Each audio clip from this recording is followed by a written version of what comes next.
French open ടെന്നീസിൽ കായിക ലോകത്തെ ഞെട്ടിച്ച വമ്പൻ അട്ടിമറി. ഇതിഹാസ താരം നൊവാക് ജോക്കോവിച്ചിനെ വീഴ്ത്തി 19-കാരൻ ജോവോ ഫോൺസെക്കെ. പ്രീ ക്വാർട്ടറിൽ ബ്രസീലിയൻ താരത്തിന്റെ അവിശ്വസനീയമായ മുന്നേറ്റത്തിൽ പൊലിഞ്ഞത് ജോക്കോവിച്ചിന്റെ 25ാം ഗ്രാൻഡ് സ്ലാം കിരീടമെന്ന മോഹം കൂടിയാണ്. ഇതിഹാസ താരം നൊവാക് ജോക്കോവിച്ചിനെ 5 സെറ്റ് നീണ്ട പോരാട്ടത്തിലാണ് 19-കാരനായ ബ്രസീലിയൻ താരം ജോവോ ഫോൺസെക്കെ അട്ടിമറിച്ചത്. ഫിലിപ്പ് ചാട്രിയർ കോർട്ടിൽ 5 മണിക്കൂറോളം നീണ്ടുനിന്ന മാരത്തൺ മത്സരത്തിൽ ആദ്യ 2 സെറ്റുകൾ നഷ്ടപ്പെട്ട ശേഷമായിരുന്നു ഫോൺസെക്കയുടെ അവിശ്വസനീയ തിരിച്ചുവരവ്.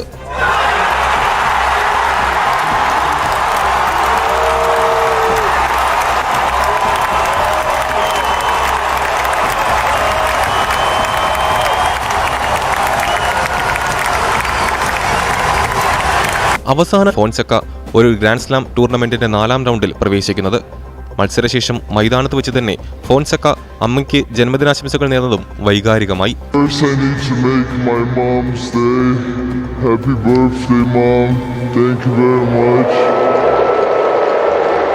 കാർലോസ് അൽക്കാരസിന്റെ അസാന്നിധ്യവും 2ാം റൗണ്ടിൽ ജാനിക് സിന്നറുടെ പുറത്താകലും ജോക്കോവിച്ചിന് 25ാം ഗ്രാൻഡ് സ്ലാം കിരീട നേട്ടം എളുപ്പമാക്കുമെന്ന് കരുതിയിടത്താണ് ടെന്നീസ് ലോകത്തെ ഞെട്ടിച്ചുകൊണ്ട് ഫോൺസെക്ക പുതിയ ചരിത്രമെഴുതിയത്.